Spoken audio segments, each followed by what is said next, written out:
What's up, everybody? Welcome back to another Bears show. I'm Ivan Vargas. I hope you guys are having a wonderful Monday afternoon. Hope you guys enjoyed all that football this weekend. It wasn't Bears football, but it was a lot of good football being played in the NFL this weekend. A lot of Bears news coming up. A couple of things that popped up within the last hour. A couple more coaches getting second interviews. I'm going to go ahead and talk about that. But right before we start, go ahead and like, share, and subscribe to Sports Zone Chicago on YouTube, Facebook, Twitter, and Instagram. Don't forget to like Another Bears Show on YouTube as well. Search Another Bears Show in the search bar. Also, download the Sports Zone Chicago app wherever you get your apps from. Amazon, Google Play, iTunes, wherever you get your apps from, download Sports Zone Chicago. All right, guys. A lot of news swirling around. A couple more guys getting second interviews. Another GM candidate getting a second interview. In particular, Ryan Poles getting a second interview, and then you got a couple guys today supposedly that are supposed to be interviewing. Finally, a couple other big names as far as GM is concerned, and those two names, Morocco Brown and Omar Khan, interviewing today. You had the second interview with Ryan Poles announced. I believe was that Wednesday. I'm not quite sure. I got to go double check on that. But it seems to me like these three guys, these three names, seem to hold a lot of weight, especially as of late. Um, I understand it's been a couple weeks. Bears fans are on edge. Bears fans are pissy because of that end of the year presser. Fans are pissed because of what they've seen the past 4 years. So you're going to get a lot of Bears fans, eager to see and hear something from the Chicago Bears, hear something about the next GM and head coach. But and I feel it too. Don't get me wrong. I'm guilty of it too at times. I'm sitting here contemplating what the Bears are going to do moving forward, and I question it a lot. I question it a lot, but I'm trying to stay positive. I'm trying not to panic right away when there's nothing to panic about. The Bears, they really are. I mean, they're it's a slow process. They said it was going to be a slow process. They said it was going to be long and exhaustive, and it is that. But I would rather them just get guys that work well together, get this thing right. I'd rather it be right than quick and fast and in a hurry. Do your due diligence, get this thing right. Now, bringing in two guys, Morocco Brown from the Colts and Omar Khan from the Steelers. Omar Khan spending majority of his time with the Pittsburgh Steelers. He's an important part to that team. He's he's the vice president of football and business administration. He's been on that position since 2016. He's also been the director of football administration coordinator, and he was with the Saints at that same, football operations in 97 to 2001. So he's been with a couple teams. Majority of his career has been with the Pittsburgh Steelers. Then you had, of course, Morocco Brown, a guy that you've heard about. He's been with the Bears, been with the Colts, been with the Washington football team, and also been with the Cleveland Browns. With GM, I'm not going to get too particular with GM. They seem to want a guy that's up and coming. They seem to want a younger, first time guy, someone who could really make this his own. I'm all for that. My focus is who's your head coach and how is that guy going to get Justin Fields better, right? And I get, there goes that eagerness that I want to know now. We want to know now. With this team's track record, just take your time. Just take your time. No need to rush. You remember, you're just fans now. You're just fans. You got an outside source doing all your football work. Just sit back, take your time. Let Bill Polian put the best guys in front of you. Let him make those decisions. Put the best guys in front of you and say, these are the guys. Those three guys, Ryan Poles, Morocco Brown, Omar Khan. And I know you're going to get the first interviews with Morocco Brown and Omar Khan today.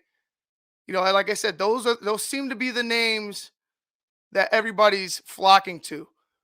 Brendan Levinson, I think it's between Poles and Brown on the GM. I agree. Like I said, these three names that I've mentioned, Khan, Brown, Poles, those three guys seem to be the of the mold that the Bears are going after. A younger GM, but a guy that's up and coming, a guy that's moved up the ranks, a guy that's highly spoken of, right? Held in high regards in the organizations that they're with currently. So look for them to go that way. Also, think we hire Flores back, or hear Flores back, called back, and once they pick a GM, yeah, I think Flores could get a call back. I don't know why he hasn't yet. They just announced that Dan Quinn and Jim Caldwell will be getting second interviews, along with Matt Eberflus. I believe Eberflus's interview is that tomorrow, if I'm not mistaken. So Dan Quinn, Jim Caldwell, two guys that are well respected. These are they're not guys that are pushovers. I would say by any stretch of the imagination.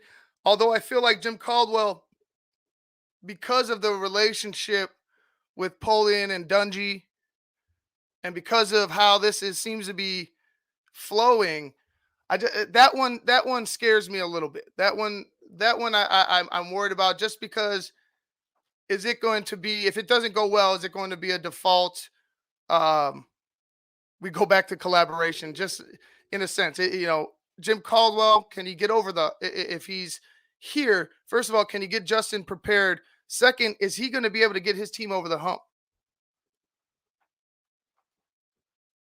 Questions with Jim Caldwell, even though I don't hate him as a candidate. Just a lot of questions in my mind about Jim Caldwell. Dan Quinn, his Cowboys fizzed out of the playoff rather quickly. Disappointing fashion to them. Most of America was elated, but Dallas for sure was disappointed. Disappointing for Dan Quinn. Uh, Defensive guy again. Eberflus, you hear Quinn, and then Caldwell. Caldwell being the only offensive guy on there. I'm just thinking about my focus is Justin Fields. You have a quarterback. We talk about, oh yeah, the GM needs to love the quarterback. Well, I don't think there's an issue, or there needs to be an issue with the quarterback. I think there needs to be an issue with who you put next to the quarterback. I think the quarterback is going to be just fine. I think Justin Fields will be just fine. I think Justin Fields is a guy that's going to thrive next to an offensive mind that's just quite honestly, that's seasoned. A Jim Caldwell sounds like is one of those guys, a guy that he can trust.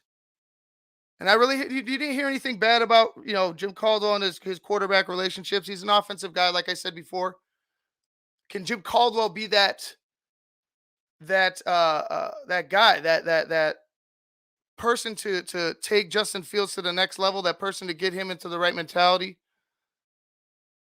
Is Jim Caldwell that guy? Jim Caldwell very well might be. He might be that father figure to Justin. I'm not saying that Justin needs a father figure. His dad's, I'm sure. I believe he has a great relationship with his dad. We saw them on draft night together with the family. His dad is well respected from all accounts that I could take. But is he going to be that type of second father figure to him? Help him grow, help him learn. Be right there for the failures as much as the successes. Can Jim Caldwell be that guy? We'll see. Like I said, a lot of questions. It was Detroit is his last stint. The Colts, that didn't work out as well as you'd like.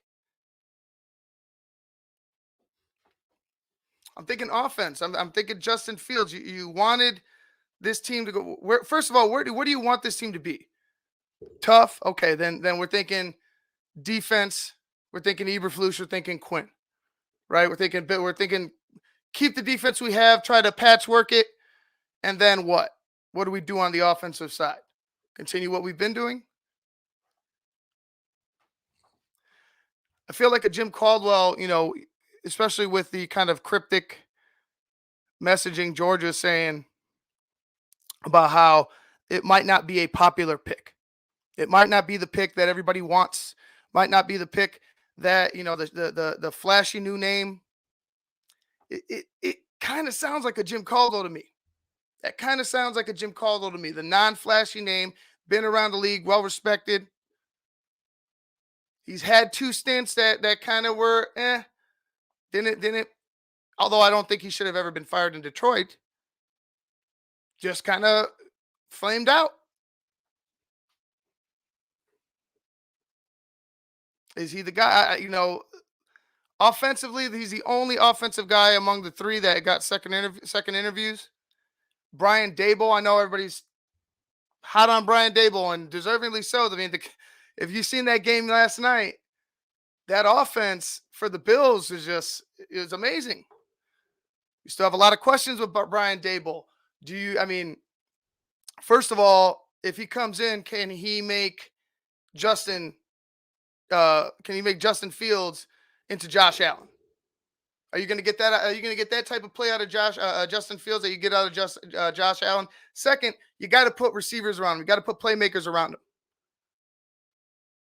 and not just his number one. You saw Stephon Diggs make a big play yesterday, but you saw a no-name guy that not a really no-name guy. He's known in Buffalo. He's played with him the whole year. He's a good receiver.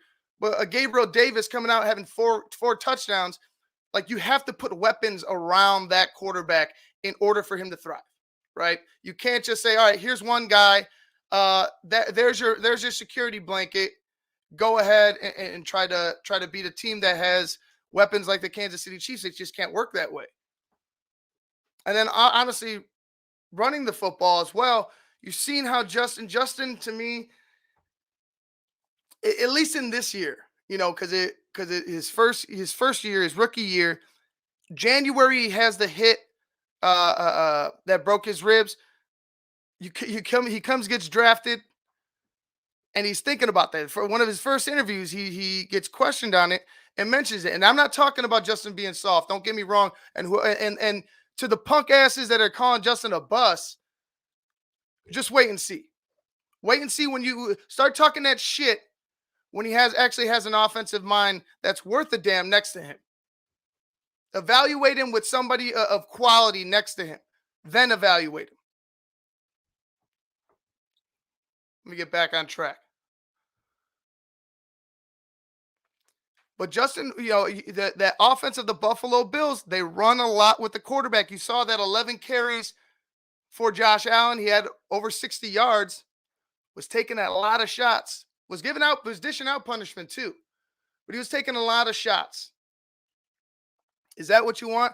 And then on top of that, can you find a backup that's going to do the best job at mirroring Justin Fields in case your offense that requires him to do a lot of the running gets him hurt, or he hurts himself because he's trying to run over a smaller DB? A lot of that depends. A lot of Brian Dable's offense, I feel like, depends on the players around the quarterback, and a lot depends on the quarterback making big play after big play after big play. You saw that yesterday.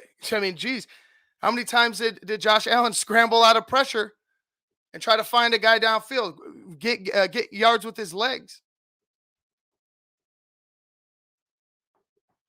How much of that is a scheme, and how much of that is just the sheer, just genius, poetry in motion that was Josh Allen yesterday? And it was beautiful to watch. Even in a loss, with the game, the Bills were amazing. The Chiefs were amazing. It was an awesome game yesterday to watch. It was beautiful. Are you going to be able to put playmakers around Justin Fields to have that type of effect? That's my question with Brian Dable. And on top of that, you had Joe Shane leaving for the Giants. I mean, why not just stay in New York and go ahead and work for the Giants, be the head coach of the New York Giants? There's rumors about Russell Wilson.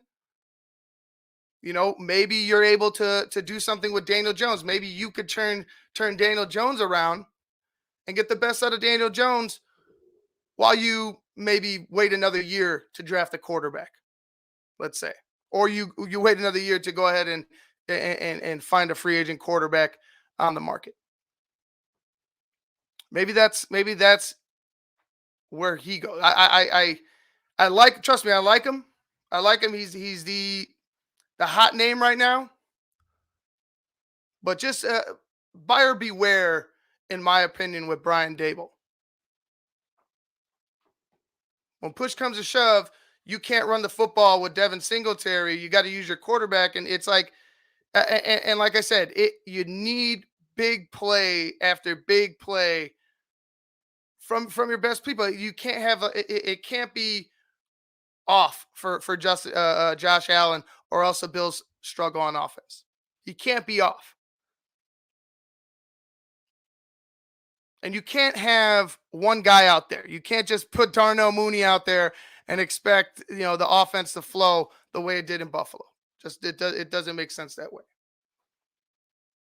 My opinion, I think, I think Buffalo, or excuse me, I think the Giants, it's almost like a perfect fit, or an easy shoe-in for Brian Daboll. You stay, like I said, stay in New York. You go right, south a little bit, and you coach the Giants. I think that's kind of where, honestly, I think that's where he lands. You have your buddy in Joe Shane, or is somebody at least you're familiar with. You put on the show that your offense puts on the show that it did all season long, and this postseason, in this past game especially. I could see that. I could see that happening. Eberflus, Quinn, Caldwell, second interviews. Bowles and Frazier, I'm done. No. And it's, Sean had pointed out, it shouldn't be about this one game, and it's not about this one game for me. I was already on the no train for Frazier and Bowles. I'll take that back with Todd Bowles. Todd Bowles, I would like, as far as getting guys to do the job, getting, detail, discipline, similar to like Eberflus, right? Holding guys accountable, attitude. I like Todd Bowles, but you watch the defense yesterday, and it's like, man, Todd, do you have that Matt Nagy in you? And it was a combination of Murphy Bunting, Winfield Jr., and Todd Bowles. Combination of players and play callers. Todd Bowles sending 6, and Winfield Jr. biting. I just don't understand. I didn't understand it. I didn't understand. You knew exactly where they needed to be. You don't have to play prevent, but you damn sure don't have to. You damn sure don't have to send an extra man.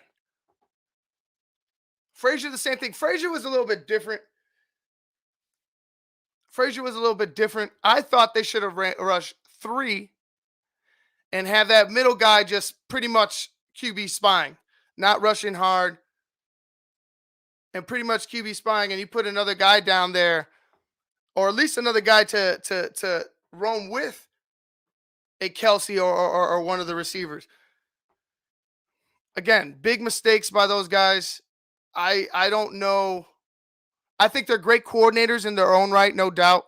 I don't know if they're going to be my head coach. I don't want them to be my head coach. We'll say it like that. I don't want them to be my head coach. It's not just one play. It's just I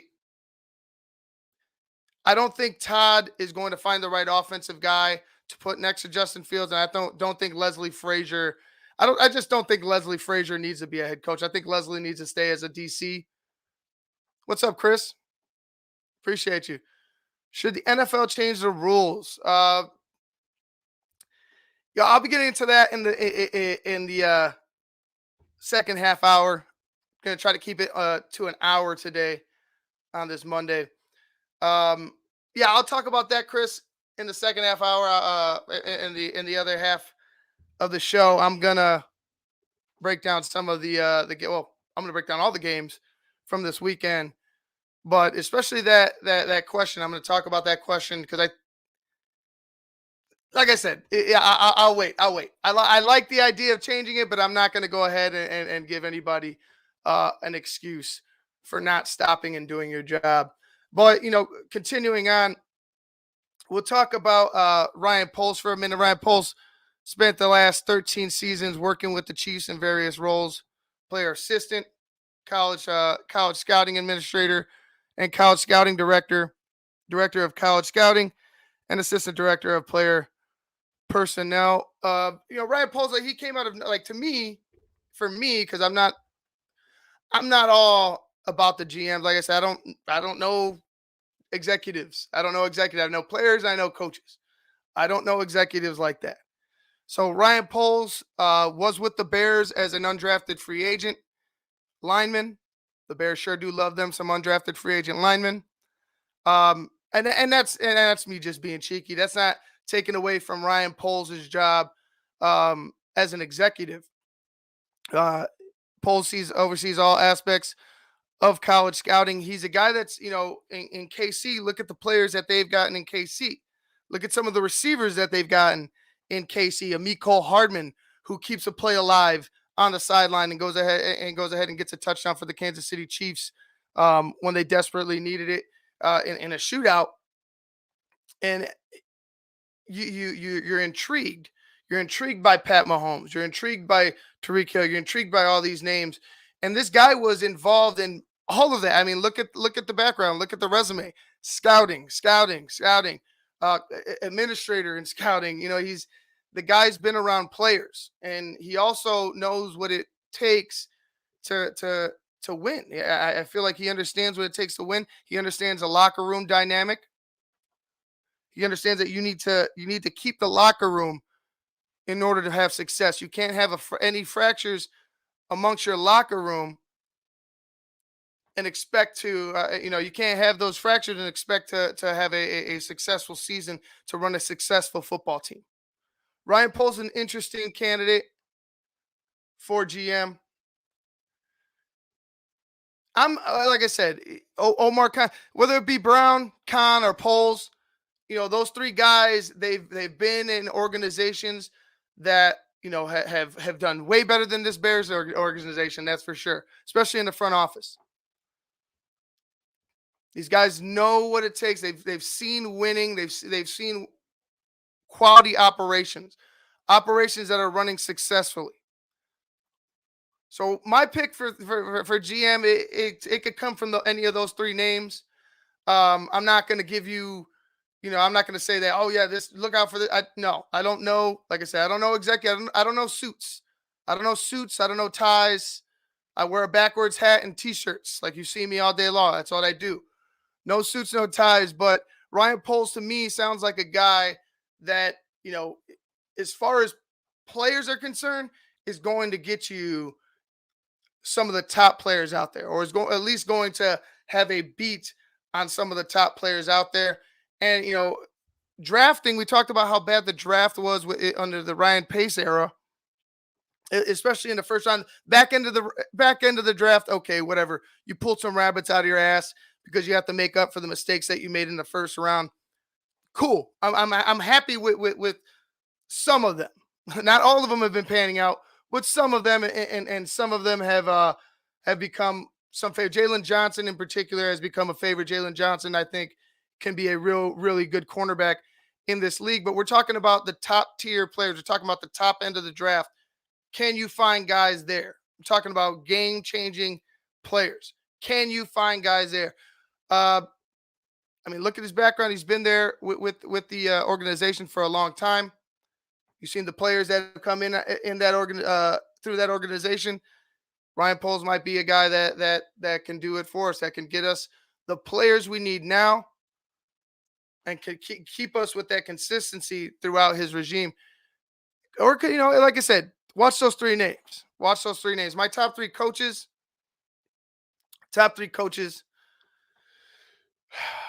I like, obviously, who the fantasy pick is. And to me, it's a fantasy right now because there's just no word. There's no word. And there should be some word. I don't like being strung around either. I don't like waiting in the wind.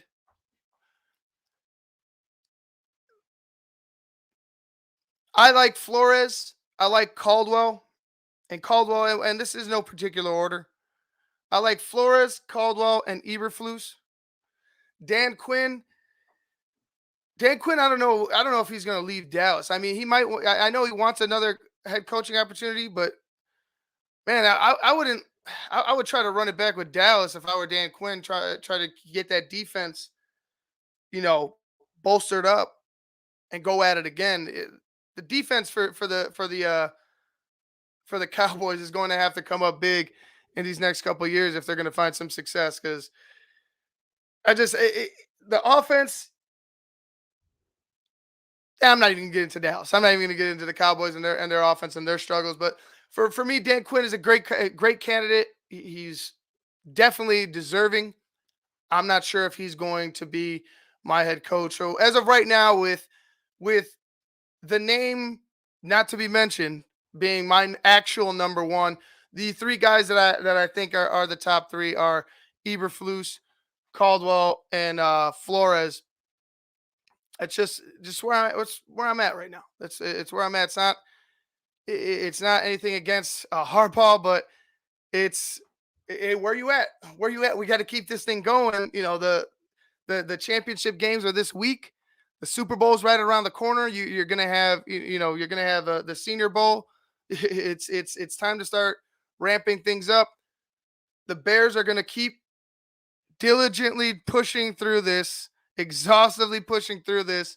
We're just gonna have to deal with it, right? We're just gonna have to deal with it. We're just gonna have to suck it up and hope for the best. My fingers are crossed. I've told you guys plenty of times I'm terrified.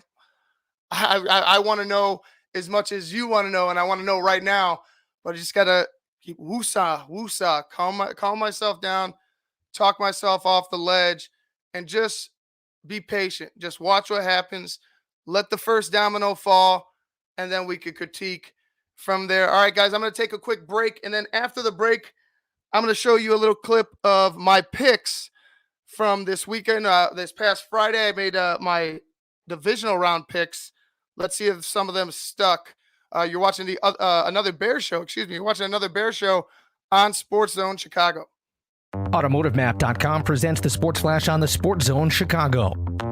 The Bulls have dropped 2 in a row on Sunday. It was a 114-95 setback at Orlando. The lowly Magic took a 23-19 lead out of the first quarter. They led at 53-37 at the half. DeMar DeRozan with 41 points in the loss. Nikola Vucevic had a double-double, 13 points, 13 rebounds. Kobe White chipped in with 22 points, 28-17 Chicago. Back at it tonight, they'll visit the Thunder. They head into the matchup 1 game out of first place in the East. The Blackhawks visit Colorado tonight. Chicago's winless in 3. It's the second of 3 straight away from home. They open the trip with a 4-3 overtime loss at Minnesota on Saturday. The Bears GM search continues. They've got a second interview set up with Chiefs Executive Director of Player Personnel Ryan Poles this week. The Bears also whittling down their initial list for a new head coach.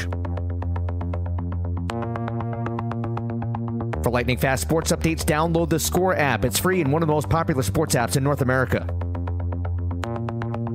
I'm Chuck Sanders. That's the Sports Flash on the Sports Zone Chicago. Deep breaths. Mize virtual meditation studio has never been busier. Imagine not working. They need a remote assistant to realign their scheduling. Blank calendar. Sorry, back to your breath. Indeed can help them hire great people fast. I need Indeed. Indeed you do. Make calls, schedule virtual interviews, and talk to candidates right from your employer dashboard. Visit Indeed.com/credit and get $75 towards your first sponsored job. Terms and conditions apply.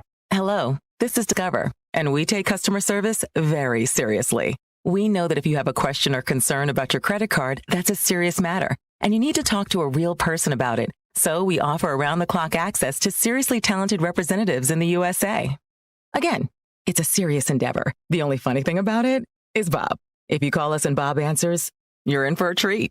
Get 100% US-based customer service and talk to a real person day or night. Discover. Exceptionally common sense.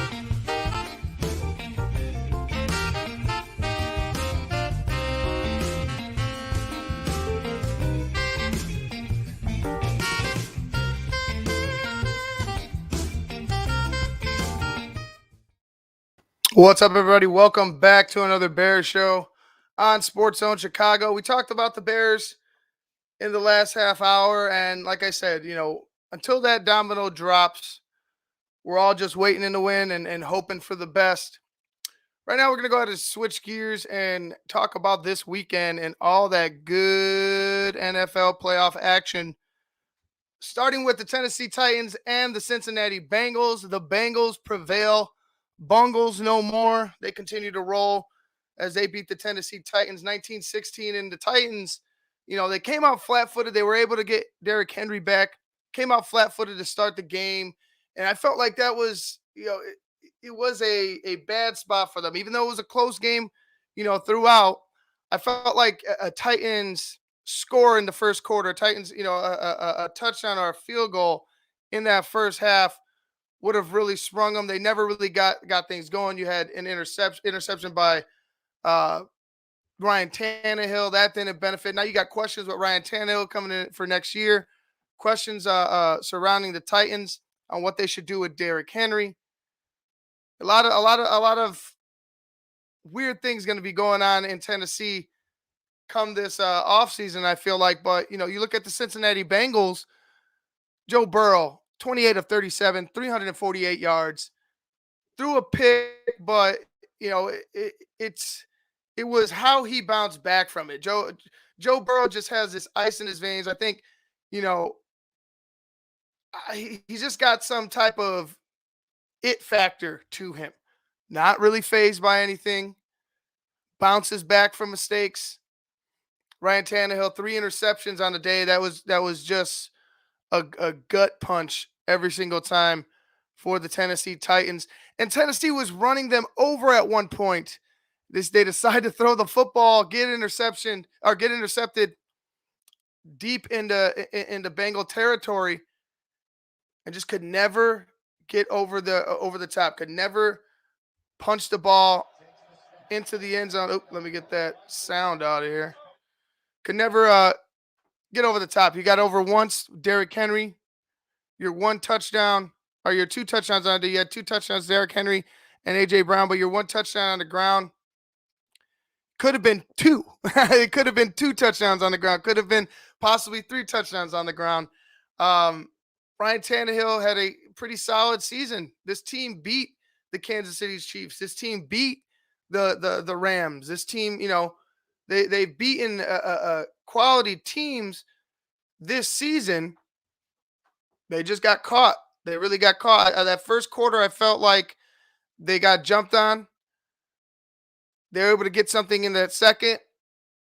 But it just seemed like, you weren't able to put points up at bookends. You weren't able to put points up in the first. You weren't able to put points up in the fourth. And you can't afford to give up the ball.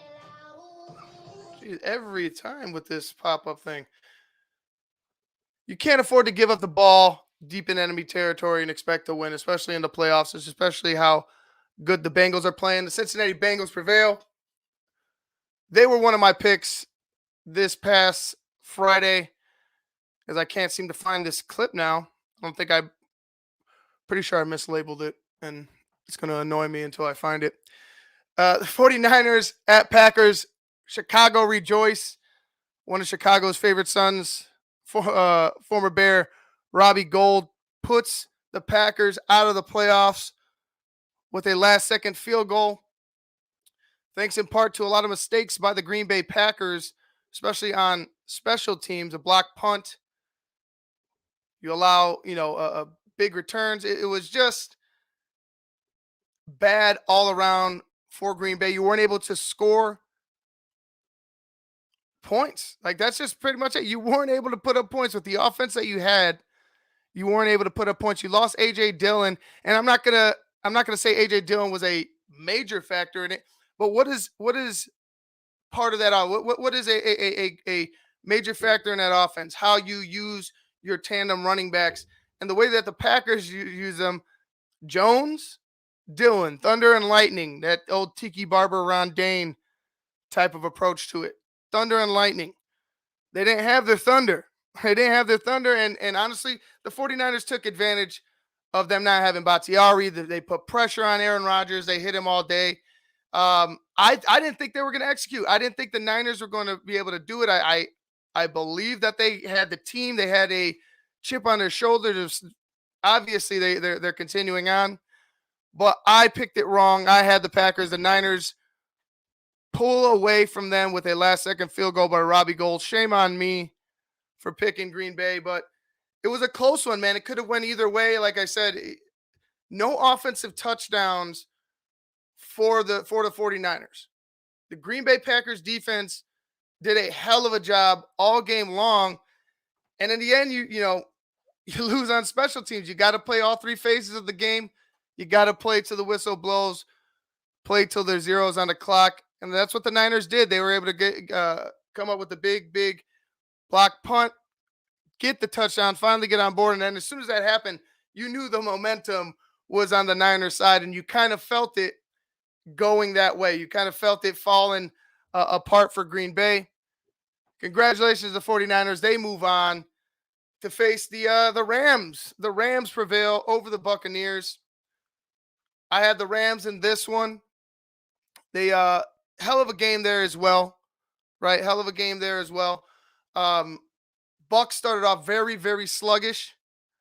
I didn't think that they were going to be able to keep pace. I really didn't. I thought they were going to get blown out. I really thought this was going to end up being 33 to like 10 or 17, something like that. But give credit to them. Tom Brady brings them back in the second half. They're able to put up 27 points and get the tie. But with 35 seconds left, a mistake in coverage, a mistake in play calling. They give a big play to Cooper Kupp. Winfield Jr. tackles him down at the 10-yard line. And then you've seen a frantic, scrambling Matt Stafford running back to the line in a haste.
I'm sorry, guys. Everything just dropped out on me.